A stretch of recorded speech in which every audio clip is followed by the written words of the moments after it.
If you guys are looking for the cheapest and most reliable coins on the market, make sure to head over to utnice.com. You're going to click on FIFA 21 right here, choose your platform you're buying coins on, choose the amount of coins you'd like to purchase, click buy now, and then put in the discount code CHIEF for 6% off your order. Now let's go ahead and let's get right into this video. What's up guys, it's Fifa Chief here and welcome back to another video on my channel. Today we have for you some more insane trading methods that are going to help you make a ton of coins on FIFA 21. Now if you are enjoying the content or you are new around here, I ask that you guys do please hit that subscribe button.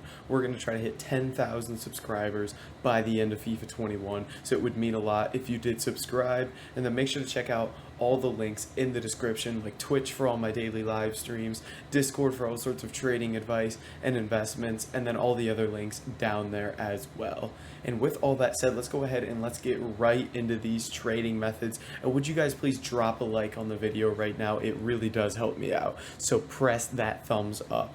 But today we are going to be looking at trading with position modifiers. Now there's a couple different ways to do this and a couple different items to do this on. So we're going to jump into one that's working really well for me right now and just kind of show you how you can trade with this. So right now we are going to be looking at the striker to center forward position modifier, and right now this card is selling for about 650 coins. So basically when you sell for 650 coins, you're going to lose 33 coins on tax. So typically I'll try to pick these cards up for 500 or less is usually a very fair price. You're making over 100 coins a card then after tax. So the first thing you can do is you can simply go through and bid on every card. Simplest way to do it, you sit there, you bid on every card. After you bid on a bunch of these cards, you're going to go back to your transfer targets and just kind of see what you can keep bidding on, what you've been outbid on, and things like that. So this is the first method we're going to do, and we'll go ahead and just kind of show you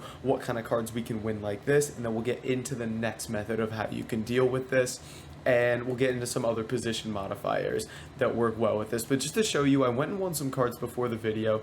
We got one for 300, 200, 200, 450, 200, 400, 500, 450, and 300. You can see you're able to get some really good deals on these cards.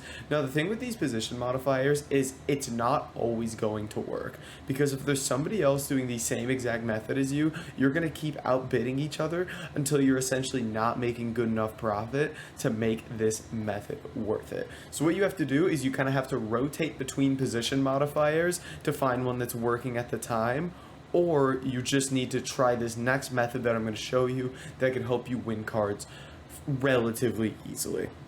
So as you can see, we're winning quite a few cards here, getting some good deals. Couple there, we got a couple of these got bought for bad prices just from lazy buyers, which is a good way to sell as well, which we'll get into. But one for 450, 300, another one that we just got for 450. That one got bought for 1,300. People are mad, you know. That one got bought for 1,000, and basically we're going to get into now selling some of these cards and what selling to lazy buyers is and what you can do.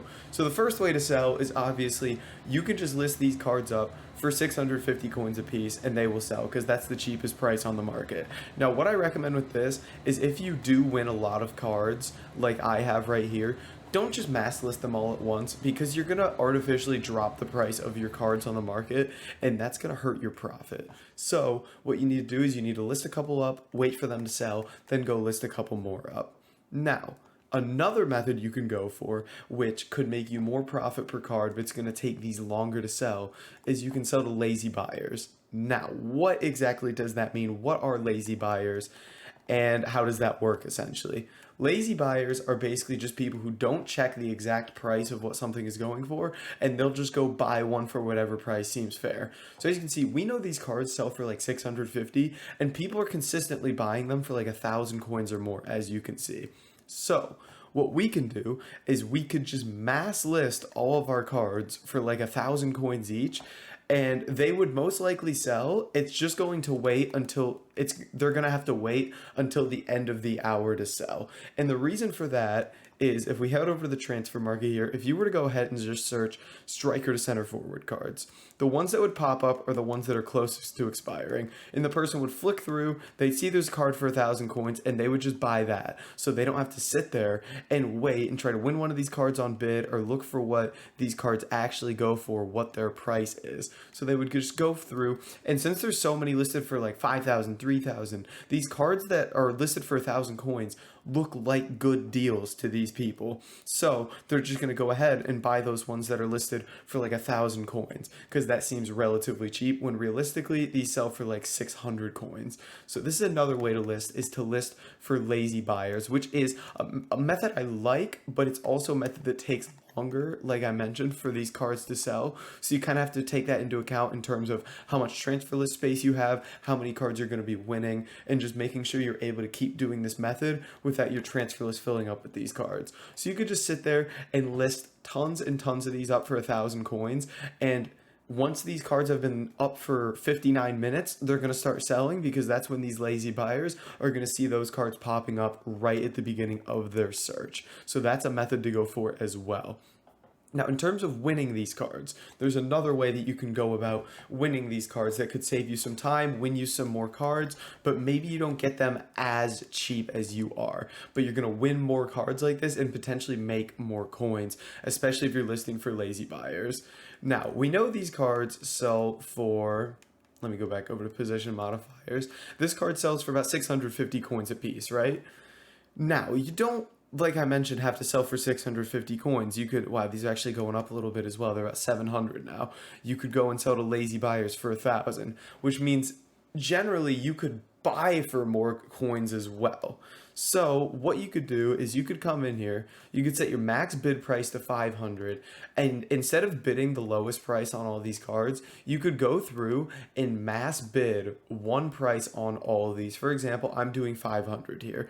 Go through, bid one price on all of these. You're going to have to do it until you find a price that works. Like someone here, as you can see, is mass bidding 600 on all of these cards. Because they're probably going to sell them to lazy buyers for 1,000 coins and still make 400 coins a card, 350 after tax. So maybe you go to a different position modifier, or you're going to have to mass bid 650 on these cards. It's something you have to play around with until you find a price that works for mass bidding, the cheapest you could do while still getting a majority of the cards.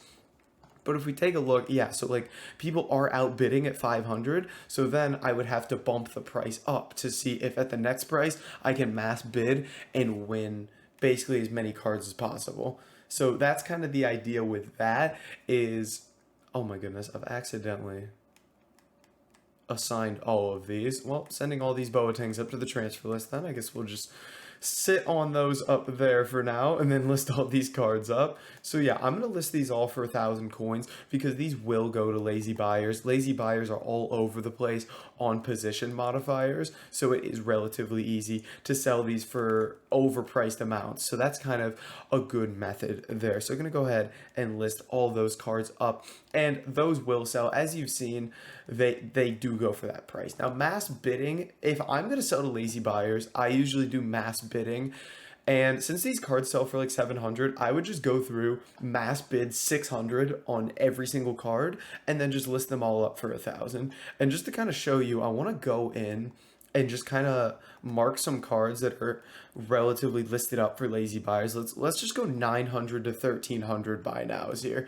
And if we just add all these to transfer targets, I want to see how many of these are actually going to get bought on buy now rather than just a bid. So let's go ahead and mark all these, and then in our transfer targets, it will show us if these cards sold or if they actually just expired. So that'll be interesting to show you guys, just to see if these cards really do sell. And then in the meantime, while doing that, we can come through and continue bidding on cards. As you can see, someone is mass bidding 600, and what you could do is you could just jump ahead like a minute or so, and you could just mass bid 600 instead of mass bidding 650 on those cards. Instead of going up another price range, just move up a page or two ahead of where that person is bidding and see if you can win those cards for the same price or if they're just going to outbid you. But if we start looking here, you can see these cards are selling for 1200, 1100, 950, 1200.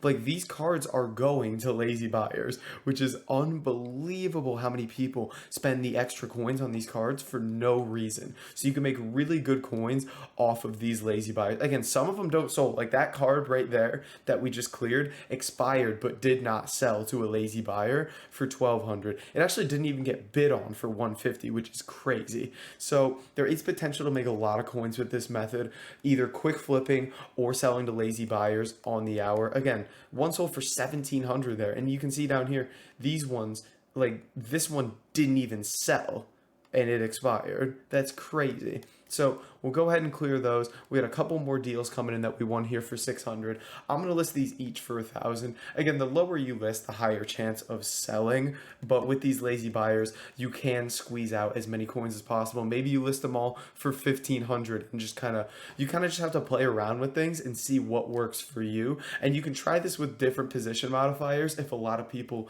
do go for this specific one, it does work on a lot of different cards. But guys, that's going to be it for this video. If you did enjoy it, make sure to like, comment, and subscribe. And I'll catch you in the next video.